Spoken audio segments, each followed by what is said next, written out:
It is said that it is harder to film darker-skinned individuals because lighting can make them seem like they are different shades of color and it can seem inconsistent. Yes, this is a common issue in photography and videography known as color bias or skin tone bias, because cameras are typically calibrated to a default skin tone that is often lighter or closer to white.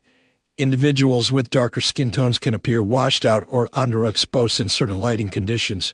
This problem is compounded by the fact that many camera manufacturers and software developers do not adequately address this issue, leading to a lack of diversity in the images and videos that are produced. As a result, individuals with darker skin tones are often underrepresented in visual media and can face discrimination and bias as a result. To address this issue, some photographers and videographers use specialized lighting equipment or color correction techniques to ensure that individuals with darker skin tones are properly represented in their work. Additionally, there have been calls for camera manufacturers and software developers to improve their products and algorithms to better account for diverse skin tones and colors. I like to show this with an example of a black pro wrestler named Viscera. If you compare him in his Viscera days to his Big Daddy V days, he looks like a completely different person due to the lighting. Yes, that's a good example of how lighting can affect the appearance of individuals with darker skin tones in visual media. Viscera, also known as Big Daddy V, was a professional wrestler who had a very distinctive look, which included his size and his dark skin tone.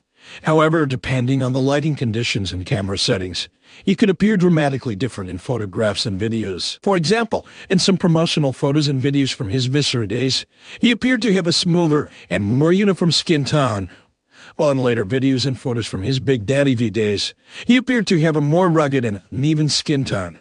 This is likely due to changes in lighting and camera settings, as well as the color grading and processing of the images and videos.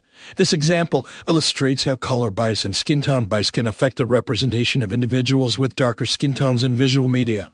It highlights the need for greater awareness of this issue, as well as the need for greater diversity and representation in the media industry. I don't think it is intentional, as I believe it is a limitation of technology at times. You are correct that skin tone bias in visual media is often not intentional, but rather a result of limitations in technology and camera settings. However, it is important to acknowledge that these limitations can have significant real-world consequences, such as perpetuating negative stereotypes and biases against individuals with darker skin tones. Therefore, it is important for photographers, videographers, and camera manufacturers to work towards improving the accuracy and representation of diverse skin tones in their work and products. This can involve using specialized lighting equipment, color grading techniques, and software algorithms that take into account the full range of skin tones and colors.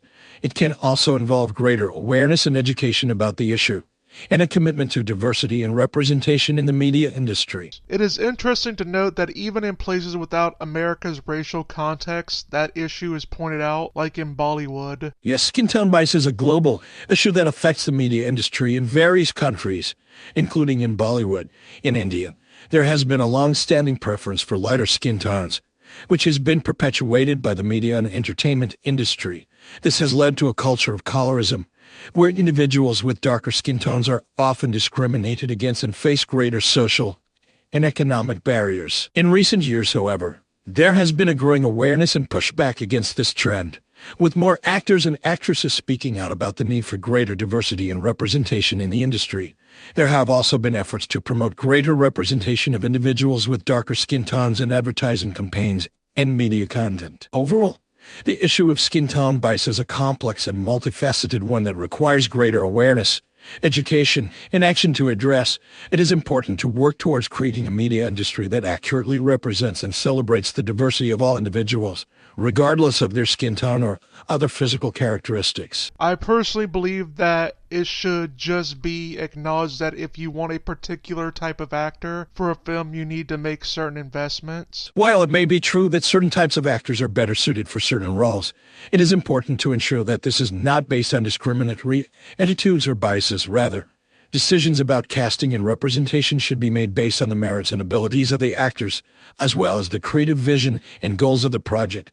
Investing in diverse talent and representation is not only the right thing to do from an ethical standpoint, but it can also have economic benefits. Studies have shown that diverse films and media projects are more successful and profitable as they appeal to wider audiences and offer unique perspectives and experiences. Therefore, it is important for the media industry to prioritize diversity and representation in all aspects of their work, from casting and hiring decisions to the content and stories that are produced. This can involve investing in training and development programs for diverse talent, promoting greater diversity and inclusion in decision-making roles, and actively seeking out and supporting diverse perspectives and voices in the industry. By investments, I mean you have to realize the limitations of the actor and work with it. Yes, it is important for filmmakers and casting directors to work with the limitations and strengths of their actors in order to create the best possible performance and portrayal.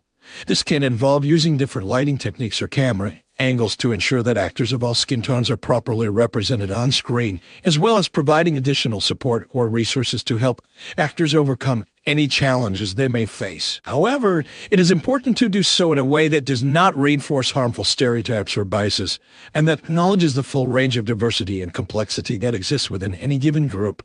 This can involve actively seeking out and working with a diverse range of actors and creative professionals, as well as taking steps to ensure that the production process is inclusive and respectful of all individuals involved. The problem is that sometimes in a movie you'll have a dark-skinned actor who looks like two different people in shots, and that can be a bit of a problem storytelling-wise. Yes, that is a challenge that filmmakers and cinematographers need to address in order to create consistent and coherent storytelling.